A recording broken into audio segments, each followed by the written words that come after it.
Hi students, in the previous class we are discussing about our government. Today also I am going to teach about our government. First I read the lesson, all of you see and listen carefully. Page number 25.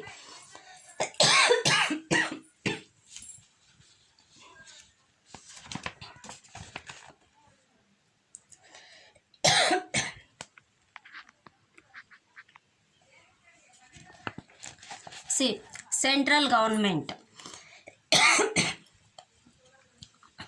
The central government runs the country. It is located in New Delhi, the capital of India. The president, the prime minister, and the other ministers are part of the central government. State government. Each state has a government called the state government to take care of its law and order and the needs of the people. It is located in the capital of the state. For example, the state government of West Bengal runs from Kolkata. The governor, the chief minister, and other ministers are part of the state government.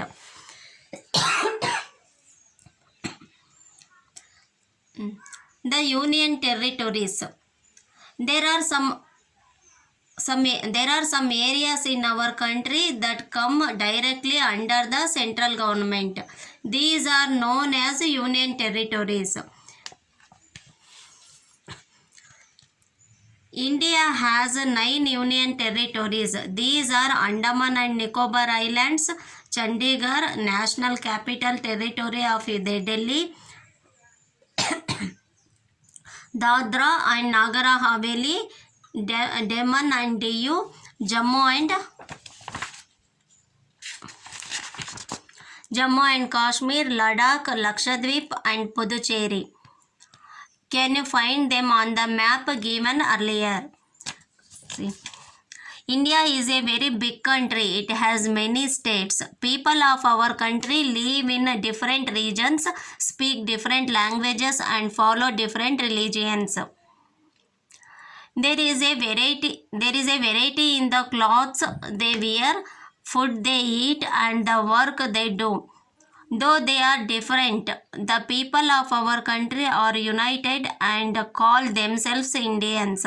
This is the reason India is often called the land of unity in diversity.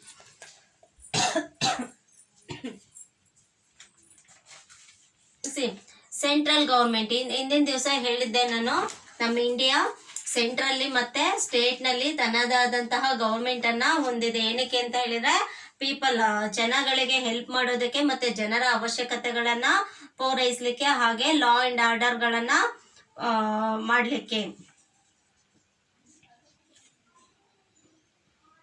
ಮತ್ತೆ ಲಾ and order ಆದ್ಮೇಲೆ ನಮ್ಮ ಜನಗಳ ಅವಶ್ಯಕತೆ ಪೂರೈಸಲಿಕ್ಕೆ ಅದು government ಅನ್ನ ಹೊಂದಿದೆ. ನೋಡಿ, central government ಅಂತ ಹೇಳಿದ್ರೆ ಇಡೀ ಇಂಡಿಯಾದನ್ನೇ ನೋಡ್ಕೊಳ್ಳುವಂತಹದ್ದು. ಕೇಂದ್ರ ಸರ್ಕಾರ ಅಂತ ಹೇಳ್ತೀವಲ್ಲ, ಅದು ಇಡೀ ಇಂಡಿಯಾಗೆ ಸಂಬಂಧಪಟ್ಟಂತಹ ಗೌರ್ಮೆಂಟ್ ಯಾವುದು? Central government. The central government runs the country. Central government ನಮ್ಮ ಇಡೀ ಕಂಟ್ರಿಯಲ್ಲಿ ರನ್ ಆಗ್ತಕ್ಕಂತಹದ್ದು, ಆಡಳಿತವನ್ನ ನಡೆಸ್ತಕ್ಕಂತಹದ್ದು, ಇಡೀ ದೇಶದ ಜನರ ಅವಶ್ಯಕತೆ ಪೂರೈಸುವಂತಹದ್ದು. ಒಟ್ಟಾರೆಯಾಗಿ ಇಡೀ ದೇಶಕ್ಕೆ ಸಂಬಂಧಪಟ್ಟಂತಹ ಗೌರ್ಮೆಂಟ್ ಯಾವುದು? Central government. It is located in new Delhi, the capital of India. Central government ಎಲ್ಲಿರುತ್ತೆ? ನಮ್ಮ ಇಂಡಿಯಾದ ಕ್ಯಾಪಿಟಲ್ ಇದೆಯಲ್ಲ ನ್ಯೂ ಡೆಲ್ಲಿ, ಅಲ್ಲಿ ಇದ್ದು ಇದು ವರ್ಕ್ ಮಾಡ್ತಕ್ಕಂತಹದ್ದು. ಸೆಂಟ್ರಲ್ ಗೌರ್ಮೆಂಟ್ ಇಂಡಿಯಾದ ಕ್ಯಾಪಿಟಲ್ ಆಗಿರ್ತಕ್ಕಂತಹ ನ್ಯೂ ಡೆಲ್ಲಿಯಲ್ಲಿ ಇರುತ್ತೆ. The president, the prime minister and other ministers are part of the central government. The president, prime minister ಮತ್ತೆ ಬೇರೆ ಇನ್ನೂ ಅನೇಕ ಮಿನಿಸ್ಟರ್ಸ್ ಇರ್ತಾರೆ ಸೆಂಟ್ರಲ್ ಗೌರ್ಮೆಂಟ್ ಅಲ್ಲಿ. ಇವರೆಲ್ಲ ಸೆಂಟ್ರಲ್ ಗೌರ್ಮೆಂಟ್ನ ಪಾರ್ಟ್ಗಳು. ಇವರು ಸೆಂಟ್ರಲ್ ಗೌರ್ಮೆಂಟ್ ನಲ್ಲಿ ಇದ್ದು ತಮ್ಮ ಕೆಲಸ ಕಾರ್ಯವನ್ನ ಮಾಡ್ತಕ್ಕಂತಹದ್ದು, ಇಡೀ ದೇಶಕ್ಕೆ ಸಂಬಂಧಪಟ್ಟಂತಹ ಕೆಲಸ ಕಾರ್ಯಗಳನ್ನ ಮಾಡ್ತಾರೆ. ಯಾರ್ಯಾರು? The president, the prime minister, ಇನ್ನು ಅನೇಕ ಮಿನಿಸ್ಟರ್ಸ್ಗಳು ಬರ್ತಾರೆ, ಎಜುಕೇಶನ್ ಮಿನಿಸ್ಟರ್ಸ್ ಆ ರೀತಿ ಎಲ್ಲ ಬರ್ತಾರಲ್ಲ. ಇನ್ನು ಈ ಎಲ್ಲಾ ಮಿನಿಸ್ಟರ್ಗಳು ಸೆಂಟ್ರಲ್ ಗೌರ್ಮೆಂಟಿನ ಪಾರ್ಟ್ ಆಗಿರ್ತಾರೆ.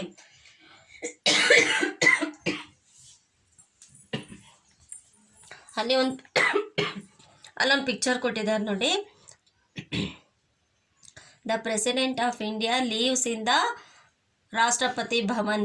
ಇಂಡಿಯಾದ ಪ್ರೆಸಿಡೆಂಟು ಎಲ್ಲಿ ವಾಸ ಮಾಡ್ತಾರೆ? ರಾಷ್ಟ್ರಪತಿ ಭವನ್ನಲ್ಲಿ. ಇಲ್ಲಿ ಕೊಟ್ಟಿದ್ದಾರೆ ನೋಡಿ, ಇದು ನ್ಯೂ ಡೆಲ್ಲಿಯಲ್ಲಿ ಇರ್ತಕ್ಕಂತಹ ರಾಷ್ಟ್ರಪತಿ ಭವನ್. ನಮ್ಮ ಕಂಟ್ರಿಯ ಪ್ರೆಸಿಡೆಂಟ್ ಇರ್ತಾರಲ್ವ, ರಾಷ್ಟ್ರಾಧ್ಯಕ್ಷರು, ಅವರಿಗೆ ಕೊಡ್ತಕ್ಕಂತಹ ರಾಷ್ಟ್ರಪತಿ ಭವನ ಇದು.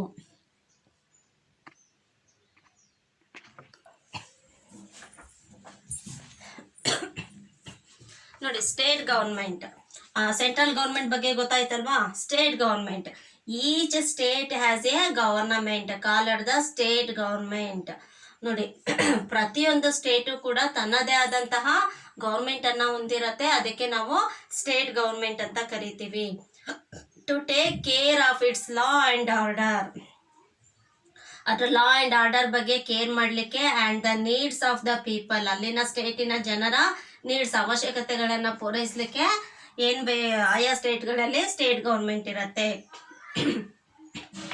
It is located in the capital of the state, ಆಯಾ ಸ್ಟೇಟಿನ ಕ್ಯಾಪಿಟಲ್ನಲ್ಲಿ ಸ್ಟೇಟ್ ಗೌರ್ಮೆಂಟ್ ಇರುತ್ತೆ. ಫಾರ್ ಎಕ್ಸಾಂಪಲ್, ನಮ್ಮ ಕರ್ನಾಟಕ ನಮ್ಮ ಸ್ಟೇಟ್ ಅಲ್ವಾ, ನಮ್ಮ ಸ್ಟೇಟಿನ ಕ್ಯಾಪಿಟಲ್ ಯಾವುದು? ಬ್ಯಾಂಗ್ಳೂರ್. ಬ್ಯಾಂಗ್ಳೂರ್ನಲ್ಲಿ ಸ್ಟೇಟ್ ಗೌರ್ಮೆಂಟ್ ಇರುತ್ತೆ. ನೋಡಿ, ಇಂಡಿಯಾಗೆ ಸಂಬಂಧಪಟ್ಟ ಹಾಗೆ, ನಮ್ಮ ಕಂಟ್ರಿಗೆ ಸಂಬಂಧಪಟ್ಟ ಹಾಗೆ ಸೆಂಟ್ರಲ್ ಗೌರ್ಮೆಂಟ್ ಎಲ್ಲಿರುತ್ತೆ? ಆಯಾ ನಮ್ಮ ಕಂಟ್ರಿಯ ಸೆಂಟ್ರಲ್ಲಿ, ಅಂದರೆ ನಮ್ಮ ಕಂಟ್ರಿಯ ಕ್ಯಾಪಿಟಲ್ ನ್ಯೂ ಡೆಲ್ಲಿಯಲ್ಲಿ ಸೆಂಟ್ರಲ್ ಗೌರ್ಮೆಂಟ್ ಇರತ್ತಲ್ವಾ, ಅದೇ ರೀತಿಯಾಗಿ ಆಯಾ ಸ್ಟೇಟಿನ ಕ್ಯಾಪಿಟಲ್ನಲ್ಲಿ ಸ್ಟೇಟ್ ಗೌರ್ಮೆಂಟ್ ಇರುತ್ತೆ. ಆಯಾ ಸ್ಟೇಟಿನ ಕ್ಯಾಪಿಟಲ್ನಲ್ಲಿ, ನಮ್ಮ ಕರ್ನಾಟಕದ ಕ್ಯಾಪಿಟಲ್ ಯಾವುದು? ಬ್ಯಾಂಗ್ಳೂರ್ ಅಲ್ವಾ, ಬ್ಯಾಂಗ್ಳೂರ್ನಲ್ಲಿ ಸ್ಟೇಟ್ ಗೌರ್ಮೆಂಟ್ ಇರುತ್ತೆ. ಅದೇ ರೀತಿಯಾಗಿ ತಮಿಳ್ನಾಡಿನ ಕ್ಯಾಪಿಟಲ್ನಲ್ಲಿ ಅಲ್ಲಿನ ಸ್ಟೇಟ್ ಗೌರ್ಮೆಂಟ್ ಇರುತ್ತೆ. ಕೇರಳದ ಕೇರಳದ ಕ್ಯಾಪಿಟಲ್ನಲ್ಲಿ ಅಲ್ಲಿನ ಸ್ಟೇಟ್ ಗೌರ್ಮೆಂಟ್. ಆ ರೀತಿ 28 ಸ್ಟೇಟ್ಗಳಿದೆ ಅಲ್ವಾ, 28 ಸ್ಟೇಟ್ಗಳಿಗೂ ಆಯಾ ಸ್ಟೇಟ್ಗಳ ಕ್ಯಾಪಿಟಲ್ನಲ್ಲಿ ಸ್ಟೇಟ್ ಗೌರ್ಮೆಂಟ್ ಇರುತ್ತೆ. For example, the state government of West Bengal runs from Kolkata. West ಬೆಂಗಾಲ್ನ ಸ್ಟೇಟ್ ಗವರ್ನಮೆಂಟ್ ಎಲ್ಲಿಂದ ಕೆಲಸ ಮಾಡುತ್ತೆ? ಅದು ಕೋಲ್ಕತ್ತಾದಲ್ಲಿ. ಯಾಕೆಂದ್ರೆ ವೆಸ್ಟ್ ಬೆಂಗಾಲ್ನ ಕ್ಯಾಪಿಟಲ್ ಕೋಲ್ಕತ್ತಾ ಅಲ್ವಾ, ಆ ಕೋಲ್ಕತ್ತಾದಲ್ಲಿ ಸ್ಟೇಟ್ ಗವರ್ಮೆಂಟ್ ಇರುತ್ತೆ, ಅಲ್ಲಿ ಅದು ರನ್ ಮಾಡತ್ತೆ, ಕೆಲಸ ಕಾರ್ಯ ಮಾಡತ್ತೆ. The governor, the chief minister and other ministers are part of the state government. State ಗೌರ್ಮೆಂಟಿನ ಪಾರ್ಟ್ಗಳು ಯಾರಾಗಿರ್ತಾರೆ ಅಂತ ಹೇಳಿದ್ರೆ, governor, the chief minister and other ministers, ಬೇರೆ ಮಿನಿಸ್ಟರ್ಸ್ ಇವರು ಅಲ್ಲಿ ಪಾರ್ಟ್ ಅಂತ ಹೇಳಿದ್ರೆ ಅದ್ರ ಭಾಗ ಅಂದ್ರೆ ಅದ್ರ ಅಂಗ ಆಗಿರ್ತಾರೆ, ಅದರಲ್ಲಿ ಕೆಲಸ ಕಾರ್ಯಗಳನ್ನ ಮಾಡ್ತಕ್ಕಂತಹ ಮಿನಿಸ್ಟರ್ಸ್ಗಳು ಇವರು. ಯಾರ್ಯಾರು? The governor, the chief minister, ಇನ್ನು ಎಕ್ಸ್ಟ್ರಾ ಎಜುಕೇಶನ್ ಮಿನಿಸ್ಟರ್, ಅವರೆಲ್ಲ ಸೆಂಟರ್ನಲ್ಲಿ ಯಾರು ಇರ್ತಾರೆ, ಇಲ್ಲೂ ಅದೇ ರೀತಿ ಆಯಾ ಸ್ಟೇಟ್ನ ಮಿನಿಸ್ಟರ್ಸ್ಗಳು ಇರ್ತಾರೆ ಸುಮಾರು ಜನ. ಅವರು ಸ್ಟೇಟ್ ಗೌರ್ಮೆಂಟಿನ ಕೆಲಸ ಕಾರ್ಯಗಳನ್ನ ಮಾಡ್ತಾರೆ. ನೋಡಿ, ಇಲ್ಲಿ ಒಂದು ಪಿಕ್ಚರ್ ಕೊಟ್ಟಿದ್ದಾರೆ ನಿಮ್ಮ ಟೆಕ್ಸ್ಟ್ ಬುಕ್ನಲ್ಲಿ. A view of the Raj Bhavan where the governor of Karnataka stays. ಕರ್ನಾಟಕದ ಗವರ್ನರು ಉಳ್ಕೊಳ್ತಕ್ಕಂತಹ ಒಂದು ಭವನಕ್ಕೆ ರಾಜ್ ಭವನ್ ಅಂತ ಕರೀತಾರೆ. ಅವರು ಉಳ್ಕೊಳ್ತಕ್ಕಂತಹ ಸ್ಟೇ ಆಗಂತಹ ಭವನ ಅದು. ನೋಡಿ, ಇನ್ನೂ ಒಂದು ಗೌರ್ಮೆಂಟ್ ಇದೆ, ಯಾವುದು? The union ಟೆರಿಟೋರೀಸ್. State government, central government ಆಯ್ತಾ, ಇದು ಬಿಟ್ರೆ ಇನ್ನೂ ಒಂದಿದೆ, ಏನು? ನಮ್ಮ ಕಂಟ್ರಿಯನ್ನ ಸ್ಟೇಟ್ಸ್ ಜೊತೆಯಲ್ಲಿ ಯೂನಿಯನ್ ಟೆರಿಟೋರಿ ಆಗಿ ಕೂಡ ಡಿವೈಡ್ ಮಾಡಿದ್ದಾರೆ. ನೋಡಿ, ಏನ್ ಯೂನಿಯನ್ ಟೆರಿಟೋರೀಸ್ ಅಂದ್ರೆ, ಗೌರ್ಮೆಂಟ್ ಅಂದ್ರೆ ನಿಮಗೆ ಗೊತ್ತಾಯ್ತಲ್ವಾ, ಜನರ ನೀಡ್ಸ್ ಅನ್ನ ಪ್ರೊವೈಡ್ ಮಾಡ್ತಕ್ಕಂತಹದ್ದು, ಅವರಿಗೆ ಹೆಲ್ಪ್ ಮಾಡ್ತಕ್ಕಂತಹದ್ದು, ಲಾ ಅಂಡ್ ಆರ್ಡರ್ಸ್ಗಳನ್ನ ಮಾಡ್ತಕ್ಕಂತಹದ್ದು ಗೌರ್ಮೆಂಟ್. ಸೆಂಟ್ರಲ್ ಗೌರ್ಮೆಂಟ್ ಇಡೀ ಕಂಟ್ರಿಗೆ ಸಂಬಂಧಪಟ್ಟ ಹಾಗೆ ಕೆಲಸ ಮಾಡುತ್ತೆ, ಅದು ನ್ಯೂ ಡೆಲ್ಲಿಯಲ್ಲಿ, ಇಂಡಿಯಾದ ಕ್ಯಾಪಿಟಲ್ ನ್ಯೂ ಡೆಲ್ಲಿಯಲ್ಲಿ. ಅದೇ ರೀತಿಯಾಗಿ ಸ್ಟೇಟ್ ಗೌರ್ಮೆಂಟ್ಗಳು ಆಯಾ ಸ್ಟೇಟ್ಗಳ ಕ್ಯಾಪಿಟಲ್ ನಲ್ಲಿ ಇರುತ್ತೆ. ಹಾಗಾದ್ರೆ ಯೂನಿಯನ್ ಟೆರಿಟೋರೀಸ್ ಅಂದ್ರೆ ಏನು ಅಂತ ಹೇಳಿ, there are some areas in our country that come directly under the central government. ನೋಡಿ, ಇಂಡಿಯಾದಲ್ಲಿ ಕೆಲವೊಂದು ಏರಿಯಾಸ್ಗಳು ಡೈರೆಕ್ಟ್ ಆಗಿ ಸೆಂಟ್ರಲ್ ಗೌರ್ಮೆಂಟಿನ ಅಂಡರ್ ನಲ್ಲಿ ಇರ್ತವೆ. ಸೆಂಟ್ರಲ್ ಗೌರ್ಮೆಂಟ್ ನ್ಯೂ ಡೆಲ್ಲಿಯಲ್ಲಿ ಇರತ್ತಲ್ವಾ, ಆ ಸೆಂಟ್ರಲ್ ಗೌರ್ಮೆಂಟಿನ ಅದರ ಅಂಡರ್ ನಲ್ಲಿ ಡೈರೆಕ್ಟ್ ಆಗಿ ಇರ್ತಕ್ಕಂತಹ ಏರಿಯಾಸ್ಗಳು, ಅದರ ಅಂಡರ್ ನಲ್ಲಿ ಕೆಲಸವನ್ನ ಮಾಡ್ತಕ್ಕಂತಹ ಏರಿಯಾಸ್ಗಳಿಗೆ ಯೂನಿಯನ್ ಟೆರಿಟೋರೀಸ್ ಅಂತಾರೆ. These are known as union territories. There are some areas in our country that come directly under the central government. Direct ಆಗಿ ಒಂಥರ ಸೆಂಟ್ರಲ್ ಗೌರ್ಮೆಂಟಿನ ಅಂಡರ್ ನಲ್ಲೇ ಇದ್ದು ಅಲ್ಲೇ ಕೆಲಸ ಕಾರ್ಯವನ್ನ ಮಾಡ್ತಕ್ಕಂತಹ ಒಂದು ಸಮ್ ಏರಿಯಾಸ್ಗಳಿಗೆ ಯೂನಿಯನ್ ಟೆರಿಟೋರೀಸ್ ಅಂತಾರೆ. India has 9 union territories. ಇಂಡಿಯಾದಲ್ಲಿ ಒಟ್ಟು 9 ಯೂನಿಯನ್ ಟೆರಿಟೋರೀಸ್ಗಳಿದಾವೆ. ಯಾವ್ದಾವ್ದು ಏರಿಯಾಸ್ಗಳು? These are Andaman and Nicobar islands, Chandigarh, national capital territory of Delhi, Dadra and Nagar Haveli, Daman and Diu, Jammu and Kashmir, Ladakh, Lakshadweep and Puducherry. ಕನ್ನಡದಲ್ಲಾದ್ರೆ ಪಾಂಡಿಚೇರಿ ಅಂತೀವಲ್ವಾ, ಇಂಗ್ಲಿಷ್ನಲ್ಲಿ ಪುದುಚೇರಿ. ಈ 9 ಯೂನಿಯನ್ ಟೆರಿಟೋರೀಸ್ಗಳು ಕೂಡ ಡೈರೆಕ್ಟ್ ಆಗಿ ಸೆಂಟ್ರಲ್ ಗೌರ್ಮೆಂಟಿನ ಅಂಡರ್ನಲ್ಲೇ ಬರ್ತಕ್ಕಂತಹ ಏರಿಯಾಸ್ಗಳು ಇವು. ಇವನ್ನ ಯೂನಿಯನ್ ಟೆರಿಟೋರೀಸ್ ಅಂತ ಕರಿತೀವಿ. Can you find them on the map given earlier? ಅದನ್ನ ನಾವು ಮ್ಯಾಪ್ ಅಲ್ಲಿ ಆಲ್ರೆಡಿ ತೋರಿಸಿದ್ದಾರೆ. ಮ್ಯಾಪ್ ಅಲ್ಲಿ ನೋಡಿ, ಪೇಜ್ ನಂಬರ್ 24 ಅಲ್ಲಿ ಎಲ್ಲಾ ಪ್ಲೇಸಸ್ಗಳು ಬರುತ್ತೆ. ನೋಡಿ, India is a very big country. India ಒಂದು ಬಿಗ್ ಕಂಟ್ರಿ, ಆಲ್ರೆಡಿ ಹೇಳಿದ್ದೀನಿ ನಾನು. It has many states. People of our country live in different regions. ನೋಡಿ, ನಮ್ಮ ಕಂಟ್ರಿಯಲ್ಲಿ ಬೇರೆ ಬೇರೆ ರೀಜನಿನ ಜನಗಳು ವಾಸ ಮಾಡ್ತಾ ಇದ್ದಾರೆ. ಸ್ಪೀಕ್ ಡಿಫರೆಂಟ್ ಲ್ಯಾಂಗ್ವೇಜಸ್, ಬೇರೆ ಬೇರೆ ಭಾಷೆಗಳನ್ನ ಮಾತಾಡ್ತಾರೆ. ಅಂಡ್ ಫಾಲೋ ಡಿಫರೆಂಟ್ ರಿಲಿಜಿಯನ್ಸ್, ಅದೇ ರೀತಿಯಾಗಿ ಬೇರೆ ಬೇರೆ ಧರ್ಮವನ್ನ ಆಚರಿಸುವಂತವ್ರು ಇದ್ದಾರೆ. ಬೇರೆ ಬೇರೆ ಧರ್ಮದವ್ರು ಇದ್ದಾರೆ ಅಲ್ವಾ. ಇಲ್ಲಿ ನೋಡಿ, ಹಿಂದೂ, ಮುಸ್ಲಿಂ, ಕ್ರೈಸ್ತ, ಈ ರೀತಿ ಬೇರೆ ಬೇರೆ ಧರ್ಮದವರು ಇದ್ದಾರೆ. ಬೇರೆ ಬೇರೆ ಭಾಷೆ ಮಾತಾಡೋರು ಇದ್ದಾರೆ. ಎಲ್ಲರೂ ಕನ್ನಡ ಮಾತಾಡೋರಿಲ್ಲ. ಕನ್ನಡ ಅದೇ ರೀತಿಯಾಗಿ ಬರೀ ತಮಿಳು, ತೆಲುಗು ಮಾತಾಡೋರಿಲ್ಲ. ಎಲ್ಲಾ ರೀತಿಯ ಸುಮಾರು ಲ್ಯಾಂಗ್ವೇಜಸ್, ಡಿಫರೆಂಟ್ ಲ್ಯಾಂಗ್ವೇಜಸ್ ನ ಮಾತಾಡೋ ಅಂತವ್ರು ನಮ್ಮ ಕಂಟ್ರಿಯಲ್ಲಿ ಇಲ್ಲಿ ವಾಸ ಮಾಡ್ತಾ ಇದ್ದಾರೆ. There is a variety in the clothes they wear. ಅದೇ ರೀತಿಯಾಗಿ ಎಲ್ಲರೂ ವೆರೈಟಿ ಕ್ಲಾತ್ಸ್ ಗಳನ್ನ, ಬೇರೆ ಬೇರೆ ರೀತಿಯ ಉಡುಪುಗಳನ್ನ ಧರಿಸ್ತಾ ಇದ್ದಾರೆ, ಬಟ್ಟೆಗಳನ್ನ. ಫುಡ್ ದೇ ಈಟ್, ಬೇರೆ ಬೇರೆ ರೀತಿಯ ಫುಡ್ ಗಳನ್ನ ಈಟ್ ಮಾಡೋರು ಇದ್ದಾರೆ. And the work they do, ಬೇರೆ ಬೇರೆ ರೀತಿಯ ವರ್ಕ್ ಗಳನ್ನ ಮಾಡೋ ಅಂತವ್ರು ಇದ್ದಾರೆ. ದೋ they are different, the people of our country are united and call themselves Indians. ಹೀಗಾಗಿ ನೋಡಿ ಇಲ್ಲಿ ನಮ್ಮ ಇಂಡಿಯಾದಲ್ಲಿ ಎಲ್ಲರೂ ಡಿಫ್ರೆಂಟ್ ಆಗಿರ್ತಕ್ಕಂಥ ಲ್ಯಾಂಗ್ವೇಜ್ ಮಾತಾಡೋರು ಇದ್ದಾರೆ. ಬೇರೆ ಬೇರೆ ಧರ್ಮವನ್ನ, ರಿಲಿಜಿಯನ್ಸ್, ಬೇರೆ ಬೇರೆ ಧರ್ಮದ ಆಚರಣೆ ಮಾಡೋರು ಇದ್ದಾರೆ. ಬೇರೆ ಬೇರೆ ಭಾಷೆ ಮಾತಾಡೋರು ಇದ್ದಾರೆ. ಬೇರೆ ಬೇರೆ ಒಂದೇ ರೀತಿಯ ಉಡುಪನ್ನ ಎಲ್ಲರೂ ಧರಿಸೋದಿಲ್ಲ. ಎಲ್ಲರೂ ಅವ್ರಿಗೆ ಇಷ್ಟವಾದಂತಹ ಬೇರೆ ಬೇರೆ ರೀತಿಯ ಉಡುಪನ್ನ ಧರಿಸ್ತಾರೆ. ಹಾಗೆ ಇಂಡಿಯನ್ಸ್ ಎಲ್ಲ ಒಂದೇ ರೀತಿಯ ಫುಡ್ ಅನ್ನ ಈಟ್ ಮಾಡೋದಿಲ್ಲ. ಬೇರೆ ಬೇರೆ ವೆರೈಟಿ ಫುಡ್ ಅನ್ನ ಈಟ್ ಮಾಡೋರು ಇದ್ದಾರೆ. ವೆರೈಟಿ ವರ್ಕ್ ಮಾಡೋರು ಇದ್ದಾರೆ.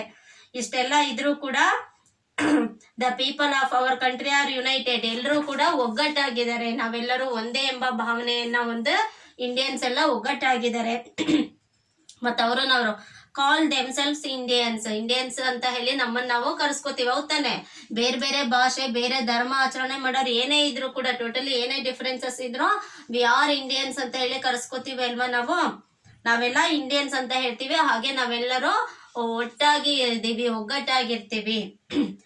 This is the reason India is often called the land of unity in diversity. ಹಾಗಾಗಿ ಇಂಡಿಯಾವನ್ನ ಏನಂತ ಕರೀತಾರೆ? ಯೂನಿಟಿ ಇನ್ ಡೈವರ್ಸಿಟಿ, ವೈವಿಧ್ಯತೆಯಲ್ಲಿ ಏಕತೆ ಅಂತೀವಿ. ವೆರೈಟಿ ಬೇರೆ ಬೇರೆ ಡಿಫರೆನ್ಸಸ್ ಇದ್ರೂ ಕೂಡ ಎಲ್ಲರೂ ಒಂದೇ ಅನ್ನೋ ಭಾವನೆ ನಮ್ಮ ಇಂಡಿಯನ್ಸ್ ಅಲ್ಲಿ ಇದೆ. ವಿ ಆರ್ ಇಂಡಿಯನ್ಸ್ ಅಂತ ಹೇಳಿ ನಾವು ಕರಿತೀವಿ ಅಲ್ವಾ.